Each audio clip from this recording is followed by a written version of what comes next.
नमस्कार विद्यार्थी मित्रांनो, या अगोदर आपण मॅनेजमेंट अकाउंटमध्ये थर्ड चॅप्टर बघतोय फायनान्शियल स्टेटमेंट. त्यामध्ये कंपॅरेटिव्ह फायनान्शियल स्टेटमेंटचा एक प्रॉब्लेम व्यवस्थितरित्या आपण बघितला आहे. त्यानंतर सेकंड प्रॉब्लेम या ठिकाणी तुमच्या स्क्रीनवर दिसेल. तो आहे from the following is the profit and loss account of Deepa company limited for 2014 and 15. Profit and loss account दिला आहे for the year ended 31 December. ठीक आहे. मग या ठिकाणी तुम्हाला प्रॉफिट अँड लॉसचं 2 वर्षाचं अकाउंट दिलेलं आहे, 2014 आणि 15चं. सेल्स दिसतोय, कॉस्ट ऑफ गुड्स सोल्ड दिसतोय, त्यानंतर ॲडमिनिस्ट्रेटिव्ह एक्सपेन्सेस, सेलिंग एक्सपेन्सेस, त्यानंतर इंटरेस्ट पेड हे एक आहे. त्यानंतर loss on sale of fixed assets हे आहे. त्यानंतर इन्कम टॅक्स आहे. इकडं अदर इन्कम्स या ठिकाणी दिसत आहेत. आणि मग आपला इन्कम स्टेटमेंट कशा पद्धतीनं आहे, सेल्समधून रिटर्न या ठिकाणी आहेत, म्हणून रिटर्न या ठिकाणी तुम्ही मायनस करायचा आहे. मग त्यामधून नेट सेल्स भेटेल, नेट सेल्समधून cost of goods sold minus करा, तुम्हाला ग्रॉस प्रॉफिट भेटतं. ग्रॉस प्रॉफिटमधून ऑपरेटिंग एक्सपेन्सेस तुम्हाला लेस करायचे, त्याच्यामध्ये सेलिंग अँड ॲडमिनिस्ट्रेटिव्ह हे दोन्ही आहेत. मग तुम्हाला नेट ऑपरेटिंग प्रॉफिट भेटेल, त्याच्यामध्ये अदर इन्कम या ठिकाणी ॲड करायचं, अदर एक्सपेन्सेस लेस करायचं आणि इन्कम टॅक्स पुन्हा लेस करायचं आहे. नेट प्रॉफिट आफ्टर टॅक्स या पद्धतीने या ठिकाणी भेटतं. ठीक आहे. चला सोडवण्याचा प्रयत्न करू. मग आपल्याला पहिल्यांदा सेल्स दिला आहे. हे सेल्स किती दिला आहे तर 3,60,728, 3,60,728 आणि दुसरा आहे 4,17,125, 4,17,125. ठीक आहे. आता अमाऊंट इन्क्रीज और डिक्रीज बघायचं आहे. तर अमाऊंट इन्क्रीज झालेली दिसते ते 56,397 रुपये इन्क्रीज होते, म्हणून प्लस 56,397 रुपये. ठीक आहे. आता याचं पर्सेंटेज काढायचं आहे. तर पर्सेंटेजचा एक फॉर्म्युला आहे. तो फॉर्म्युला काय सांगतोय, इन्क्रीज और डिक्रीज. इन्क्रीज असेल इन्क्रीज, डिक्रीज असेल decrease, divided by base year into 100. या ठिकाणी बेस इयर किती आहे 2014, म्हणजे 56,397 भागिले 3,60,728 गुणिले 100 ते येतं 15.63%. मग हे इन्क्रीज आहे म्हणून प्लस 15.63%. ठीक आहे. याच्यातून लेस करायचं आहे रिटर्न.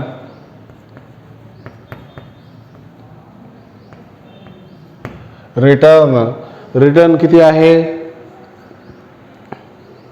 रिटर्न किती आहे 5,794, 5,794 आणि दुसरं या ठिकाणी 6,952, 6,952 या ठिकाणी इन्क्रीज होतंय. इन्क्रीज किती होतंय तर ते इन्क्रीज 1,158, 1,158 या ठिकाणी तुमचं इन्क्रीजचं पर्सेंटेज काढायचं आहे. तर 1,158 भागिले 5,794 गुणिले 100 करा, ते येतं 20%. 20%. ठीक आहे. मग तुम्हाला काय भेटेल या ठिकाणी नेट सेल्स या ठिकाणी भेटतोय ते 3,54,934, 3,54,934, 3,54,934 आणि 4,10,000, 4,10,173, 173 या ठिकाणी इन्क्रीज झालेलं दिसतंय. ते इन्क्रीज झालेलं बघायचंय किती आहे तर 55,239. 55,239.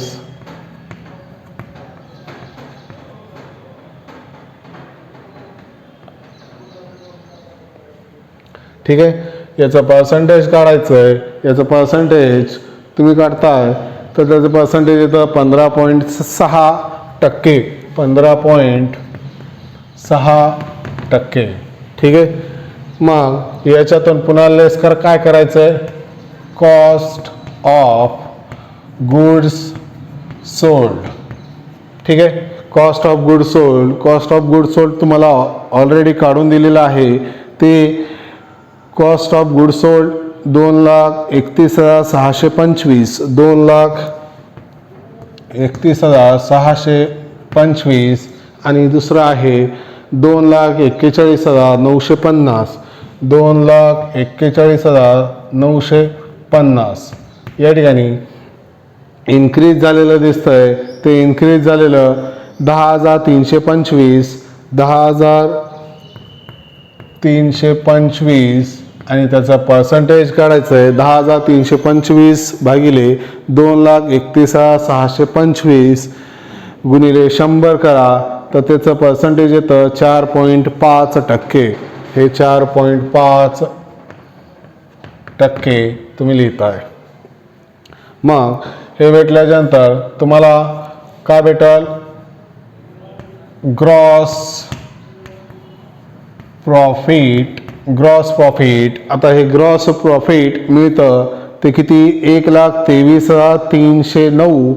1,23,309 आणि दुसरं भेटतं या ठिकाणी किती, 1,68,223. 1,68,223. या ठिकाणी इन्क्रीज झालेलं दिसतंय कारण 1,23,309 आहे आणि इकडं 1,68,233 आहे. इन्क्रीज झालं आहे 44,914. 44,914 याचं पर्सेंटेज काढायचं आहे. ते पर्सेंटेज देखील इन्क्रीजमध्ये येईल 36.4%. 36.4%. ठीक आहे. मग याच्यामधून लेस करायचं आहे ऑपरेटिंग एक्सपेन्सेस. Operating expenses. आता ऑपरेटिंग एक्सपेन्सेसमध्ये तुम्हाला काय काय दिलं आहे तर ॲडमिनिस्ट्रेटिव्ह एक्सपेन्सेस. Administrative expenses. त्यानंतर दिलं आहे सेलिंग एक्सपेन्सेस.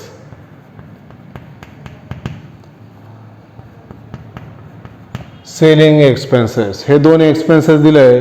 आता ॲडमिनिस्ट्रेटिव्ह एक्सपेन्सेस किती आहे तर 23,265. 23,265 आणि 27,068. ठीक आहे. त्यानंतर सेलिंग एक्सपेन्सेस दिला आहे 45,912.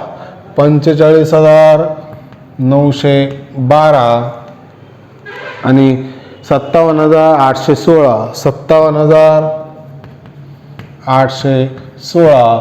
आता हे या ठिकाणी दोन्ही ठिकाणी इन्क्रीज दिसतंय. ते इन्क्रीज तर 3,803. 3,803. 3,803 आणि सेलिंग एक्सपेन्सेसचं या ठिकाणी इन्क्रीज दिसतंय. Selling expenses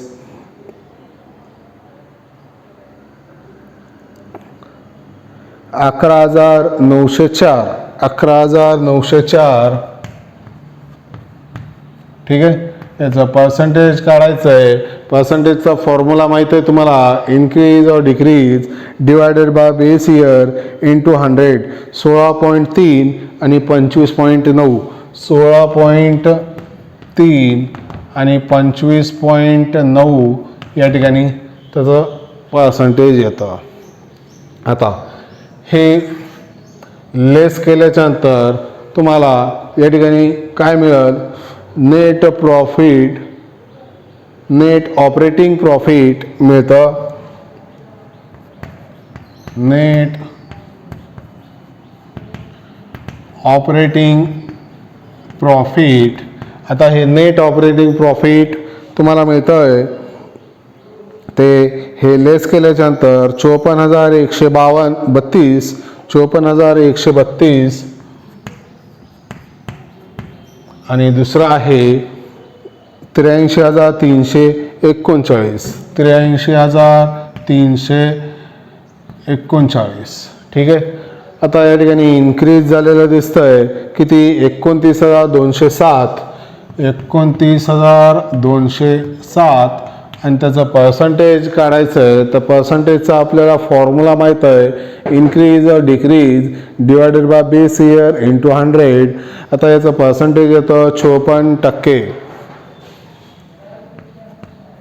54%. हे झालं. मग याच्यामध्ये काय अदर इन्कम ॲड होतं. आता हे ॲड करायचं मग प्लसचं चिन्ह द्या किंवा मायनसचं चिन्ह द्या. सॉरी ॲड लिहा. तर अदर इन्कम ॲड करायचं आहे. अदर इन्कम या ठिकाणी टोटल अदर इन्कम येतं 5,522 5,522 आणि 2015चं 3,206 3,206 या ठिकाणी डिक्रीज झालेलं दिसतंय. ते डिक्रीज झालेलं किती आहे तर 2,316 या ठिकाणी डिक्रीज होतं 2,316. आता याचं पर्सेंटेज काढायचं आहे. तर पर्सेंटेज या ठिकाणी येतं 42%. 42%. ठीक आहे. मग हे ॲड करायचं आहे आणि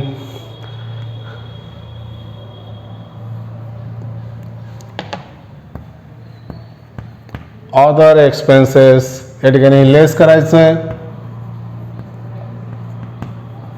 अदर एक्सपेन्सेस. आता अदर एक्सपेन्सेस या ठिकाणी लेस करायचं आहे. ते अदर एक्सपेन्सेस कोणकोणते आहेत. Interest paid, loss on sale of fixed assets हे दोन आहेत. ते आहेत 2,764 2,764 आणि दुसरं आहे 1925. आता या ठिकाणी तुम्हाला या ठिकाणी डिक्रीज झालेलं दिसतंय. ते डिक्रीज किती आहे ते बघायचं. मग या ठिकाणी 839 रुपये या ठिकाणी डिक्रीज होत आहेत. तर त्याचा पर्सेंटेज काढा. या ठिकाणी मायनसमध्ये येईल. ते पर्सेंटेज येतं 30%. 30%. आता हे ॲडलेस काढल्याच्यानंतर तुम्हाला नेट प्रॉफिट भेटतं before tax. Net profit before tax. ठीक आहे. नेट प्रॉफिट बिफोर टॅक्स भेटतं. ते नेट प्रॉफिट बिफोर टॅक्स भेटतं किती 56,890 56,890 आणि दुसरं आहे 84,620 84,620 या ठिकाणी इन्क्रीज होतोय.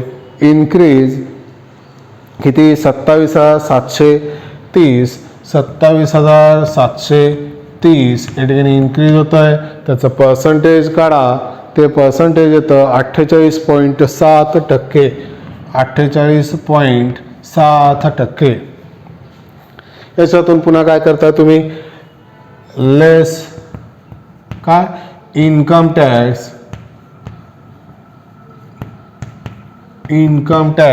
आता हे इन्कम टॅक्स या ठिकाणी किती दिलंय 21,519 21,519 आणि दुसरं आहे 40,195 40,195 या ठिकाणी इन्क्रीज झालेलं दिसतंय. ते इन्क्रीज किती आहे 18,600 76, 18,676 आणि त्याचं पर्सेंटेज काढा. ते पर्सेंटेज या ठिकाणी निघतं 86.8%.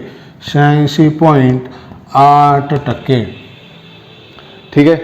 मग हे इन्कम टॅक्स लेस केल्याच्यानंतर तुम्हाला काय मिळेल? नेट प्रॉफिट ब्रॅकेटमध्ये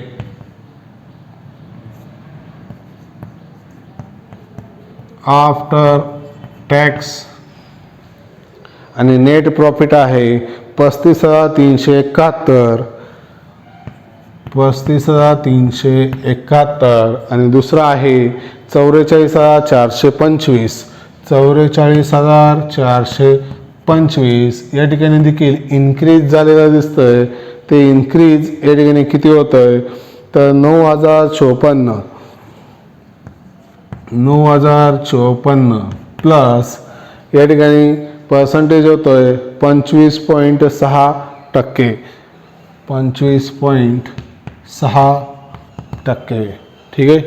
या पद्धतीनं कंपॅरेटिव्ह इन्कम स्टेटमेंट तुम्हाला सोडवावं लागतं. आता कंपॅरेटिव्ह इन्कम स्टेटमेंट आणि कंपॅरेटिव्ह बॅलन्स शीट हे कशासाठी सोडवली जाते तर किंवा काय उद्देशानं काढली जाते, याचं कारण काय आहे? तर याचं कारण या ठिकाणी आपल्याला मागच्या वर्षी या ठिकाणी नेट सेल्स किती होता, नेट प्रॉफिट किती होतं किंवा कॉस्ट ऑफ गुड्स सोल्ड किती होतं, यावर्षी किती आहे, त्याचं इन्क्रीज डिक्रीजचं पर्सेंटेज किती आहे, अमाऊंट किती आहे हे जाणून घेण्यासाठी या ठिकाणी हे कंपॅरेटिव्ह इन्कम स्टेटमेंट व बॅलन्स शीट काढले जाते. मागच्या वर्षी आपण ग्रोथमध्ये आहोत का डिक्रीजमध्ये आहे का या ठिकाणी आपला उद्योग मागं येतोय हे जाणून घेण्यासाठी तुम्हाला कंपॅरेटिव्ह बॅलन्स शीट हे तुम्हाला 100% काम देत असते आणि ते महत्त्वाचं आहे असं आपल्याला म्हणता येतं. या पद्धतीनं हे कंपॅरेटिव्ह बॅलन्स शीट आणि इन्कम स्टेटमेंट हे सोडवायचे आहेत. त्याचा फॉर्मॅट 100% विसरायचा नाही आहे. इन्कम स्टेटमेंट म्हटलं की याच पद्धतीनं सेल्स म्हणून रिटर्न असेल रिटर्न करा, पुन्हा नेट सेल्स भेटतं, त्याच्यातून cost of goods sold minus करायचं, पुन्हा ग्रॉस प्रॉफिट भेटतं, पुन्हा ऑपरेटिंग एक्सपेन्सेस मायनस करायचे, त्याच्यामध्ये ॲडमिनिस्ट्रेटिव्ह सेविंग आणि फायनान्स येतं, त्याच्यात ते तिन्ही मायनस केल्याच्यानंतर तुम्हाला मिळतं net profit net operating profit. Operating प्रॉफिटमध्ये या ठिकाणी ॲड करायचं अदर इन्कम, लेस करायचं अदर एक्सपेन्सेस आणि तुम्हाला नेट प्रॉफिट भेटतं. हे बिफोर टॅक्स असतं, त्याच्यातून टॅक्स वजा करा, नेट प्रॉफिट आफ्टर टॅक्स भेटून जातं. ही इन्कम स्टेटमेंटच्या बाबतीत. बॅलन्स शीटच्या बाबतीत या ठिकाणी सरळ सरळ तीन हेड आहेत. पहिल्यांदा असेट्स घ्यायचे आहेत. पहिल्यांदा असेट्समध्ये current assets, investment, fix assets.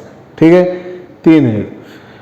आणि इकडं करंट लॅबिलिटीमध्ये करंट लॅबिलिटी, फिक्स्ड लॅबिलिटी आणि शेअर्स होल्डर इक्विटी संपलं. या पद्धतीने या ठिकाणी हे हेड आहेत. व्यवस्थित या ठिकाणी बघायचं आहे. कंपॅरेटिव्ह बॅलन्स शीट या ठिकाणी संपलेलं आहे. ठीक आहे.